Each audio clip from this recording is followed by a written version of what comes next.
Share आपको 30 रुपये ना मिलता, आज 20 तक ही मिलता, 35 में मिलता, 40 में मिलता, क्योंकि ये वहाँ तक के तो 22 तक के तो जा ही रहा है। फिर उसके बाद से फिर ये नीचे क्यों आया है, क्यों आया है नीचे, ये आपके अंदर विषय होना चाहिए।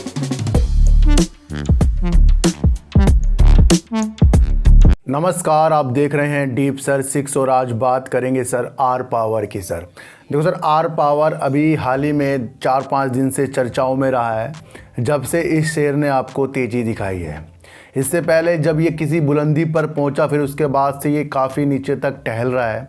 उसके बाद से जब ये 1200 करोड़ रुपए की एक मुश्त किस्त जो है रिलायंस पावर अपनी सहायक कंपनी को उतारने के लिए बैंकों से बात कर रहा है, तो उसकी वजह से शेयर में काफ़ी तेज़ी के सामना देखने को मिला।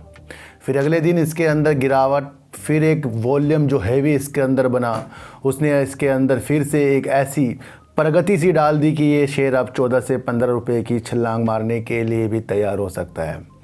हमें हमेशा एक बात को ध्यान रखना है कि अगर कोई शेयर न्यूज बेस भाग रहा है तो उस पर हमें विशेष तौर पर ध्यान रखना पड़ेगा अपने प्रॉफिट का, क्योंकि वो शेयर जो है न्यूज बेस भाग रहा है, उसके अंदर कुछ भी ऐसी उज्ज्वलता के निशान नहीं है कि इन्होंने किसी के साथ डील करी हो या बहुत अच्छा एक प्रोजेक्ट बना लिया हो या फिर उन्होंने बहुत ज़्यादा एक क्षमता अपनी ज़्यादा से ज़्यादा बढ़ा ली हो।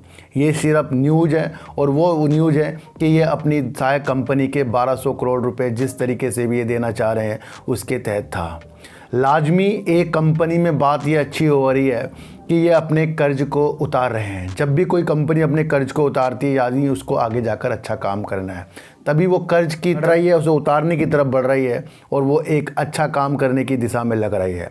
ध्यान रखना सर, जब से ये कंपनी लॉस कर रही थी, इस बार इसने जो Q4 में प्रॉफिट लाकर दिखाया, तो कहीं ना कहीं कंपनी के अंदर कुछ है जो बड़े निवेशकों ने भी इसके अंदर अपने तेज़ी के संकेत के साथ अपने विचारों को रखा है, यानी कि वो आगे जाकर इससे कुछ ना कुछ कमाने की दिशा में बड़े निवेशक भी लग रहे हैं। जहां कंपनी ताप में और जहां कंपनी पवन सौर ऊर्जा में अपनी क्षमता को ज़्यादा बढ़ा रही है, ये भी एक देखने का विषय है। कंपनी का टोटल उत्पादन क्षमता 5945 मेगावाट है, जिसके अंदर अक्षय ऊर्जा का 185 मेगावाट बैठता है। कंपनी की जो चालू परियोजनाएं राजस्थान में 2 है, जिसके अंदर ये सौर परियोजना पे काम कर रहा है, जिसके अंदर 40 मेगावाट और 100 मेगावाट के है।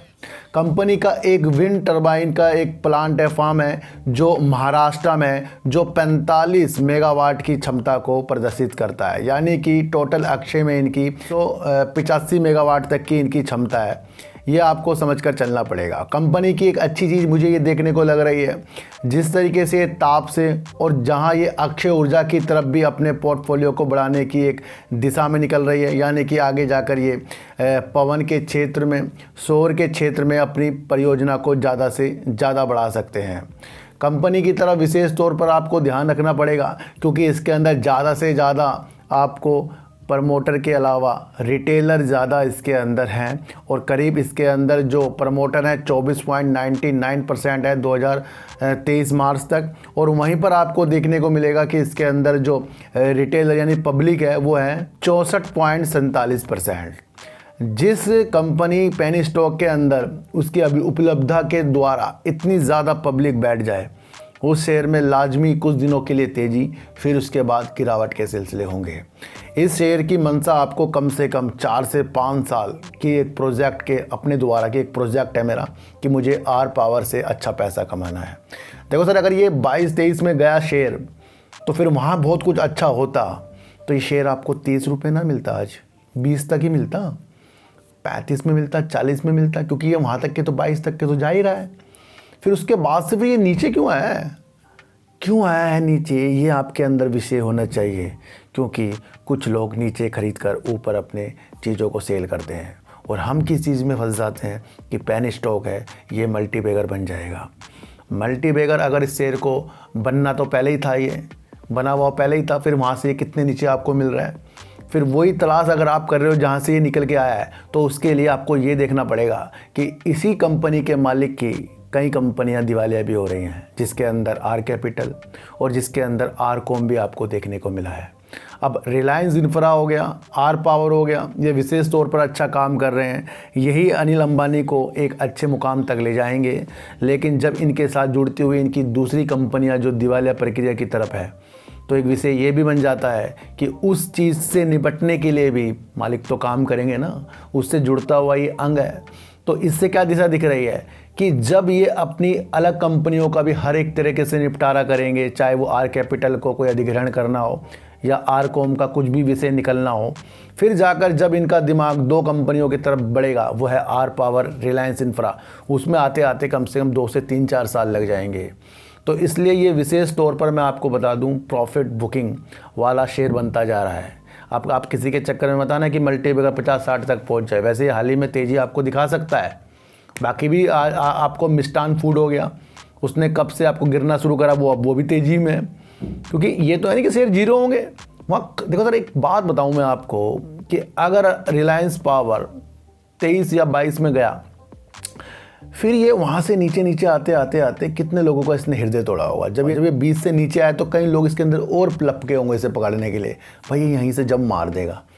तो वैसा नहीं होता। और ऐसा भी नहीं है कि जब कंपनी का शेयर 11 से नीचे आया तो ये 2 रुपये मिल रहा है आपको, ये फिर वहाँ से उछाल करके 13 रुपये 10 पैसे तक पहुँच गया है। और आगे भी इसकी उम्मीद थोड़ी तेज़ी की है। लेकिन मैं आपको फिर सतर्कता की तरफ बढ़ा रहा हूँ कि जिस तरीके से कंपनी पे कर्ज है, जिस तरीके से इनकी और कंपनियां भी हैं, उसकी तरफ भी विशेष तौर पर ध्यान रखना पड़ेगा। अगर पावर की तरफ ही आपका ज़्यादा उच्चारण है, ज़्यादा ही अच्छा लग रहा है आपको, तो आपको टाटा पावर, अडानी पावर जैसे शेयरों की तरफ एक बार तो दृष्टि अपनी बनानी पड़ेगी। क्यों बनानी पड़ेगी? हम वो उन शेयरों को इसलिए नहीं लेते क्योंकि वो काफ़ी महंगे लग रहे हैं हमें। सर महंगे तो महंगा हो जाएगा और सस्ता तो सस्ता ही हो जाएगा।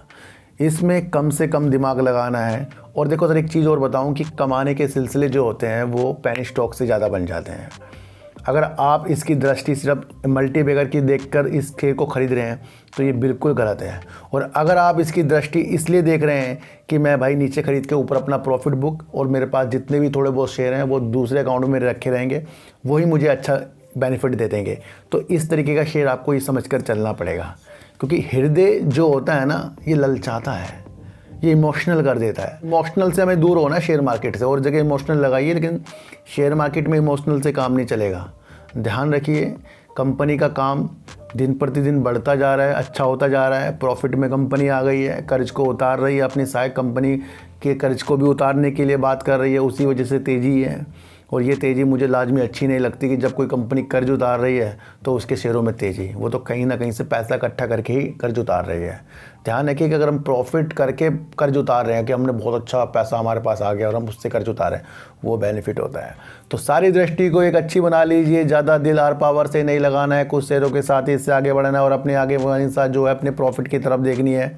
और एक मेरा दूसरा चैनल जिसका नाम है सार्थक बाजार से, उसके अंदर आज आपको Suzlon energy, INOX wind, Trident और आपको देखने को वीडियो मिलेगी। उसके अंदर आज आपको GTL इंफ्रा की, और GTL इंफ्रा की वीडियो मैंने आज उसके अंदर आपको सारे तथ्य बताए हैं। आपको समझ में आ जाएगा कि ये 80-85 वाला शेयर, पैसे वाला, ये कहाँ तक जा सकता है और इसकी मंशा क्या हो गई। तो वो वाली चैनल पर आइए जिसका नाम है सार्थक बाजार से, उसके अंदर एक अच्छी वीडियो आने वाली है। तो फिर मिलेंगे सर आपसे नई वीडियो के साथ, जब तक के लिए नमस्कार।